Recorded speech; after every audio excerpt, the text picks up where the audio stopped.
Hey guys, it's me, Bren, and Oliver's in here with me too.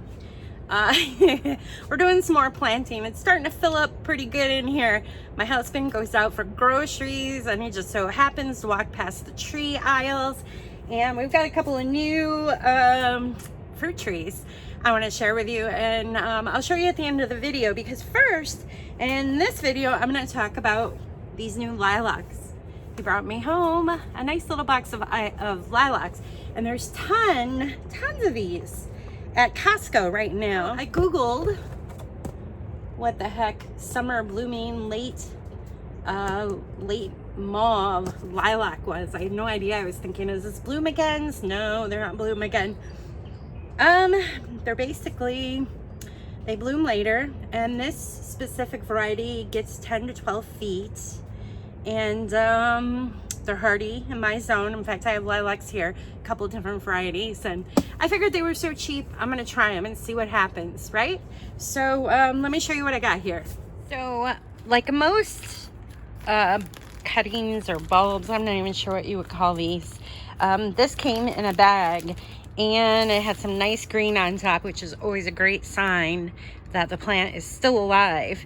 And so what you're going to want to do is get these in the ground as soon as you can, paying attention to the frost state. These have kind of been babied because they were indoors being protected.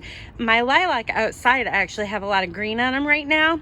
So what I'm going to do is I'm going to go ahead and I'm going to start them in a container and baby them for another week here, because we've got a couple of nights that are in the low 20s, and I don't want these to like completely die off. So I'm gonna go ahead and open this up and show you what it looks like. You just carefully take the rubber band off, and oh, this is neat. It actually has little buds all the way down on this. It's a nice cutting, and so I'm gonna carefully bring this out using the soil that's in the bag. And I have a little bit of potting soil in here. Oh, that actually looks real similar. So if you're not able to get these planted, you want to keep this in the basement or in your garage, just a really cool area. I'm just going to basically put this right down in here, just to give it a little more space so it can get some air. Now, I'm not going to keep it in the greenhouse here because it is like summer in here, even though it's very windy and only about 40 outside today and the next couple of days. I'm going to actually put it in a cooler location and possibly sit it outside. Here, I'll show you. So I'm just going to sit it right out here. It's protected up against the north-facing wall of the greenhouse just for a few days till we get past that hard frost, and it'll do just fine. As you can see, I got a few other trees and shrubs sitting here doing just fine, and we're just gonna leave it there. All right, so here's what we got in the greenhouse. A couple of new trees. My husband got 2 plums, Santa Rosa plum, because the pluots actually need the plums to bloom and produce the harvest, to pollinate. So we got a couple of those. He also found, this is kind of neat, let me find the tag right here, a Favorite Queen plum cot, which we think is just like a pluot. It's just a different grower, different name, because they're all trademark names and stuff like that, right? So anyhow, and these have blooms on it, and the pluots are doing great that we got in Texas. They've got nice big fruits on them. Why am I not seeing them? Oh yeah, here. This one.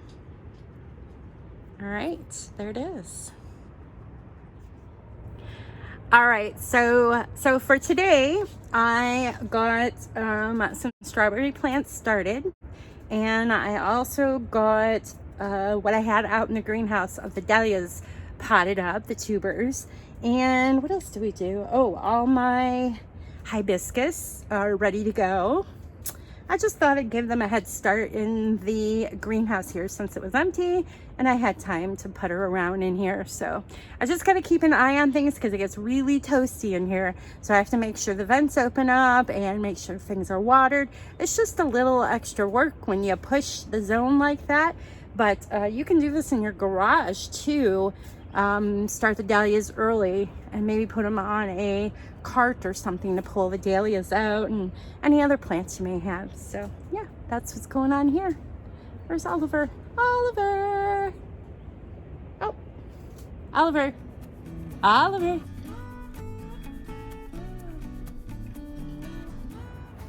All right, so this has strawberries. I'm gonna just get some green showing before I put them out in the raised beds. I went ahead and started a few of the sweet onions in here. And these are lilies.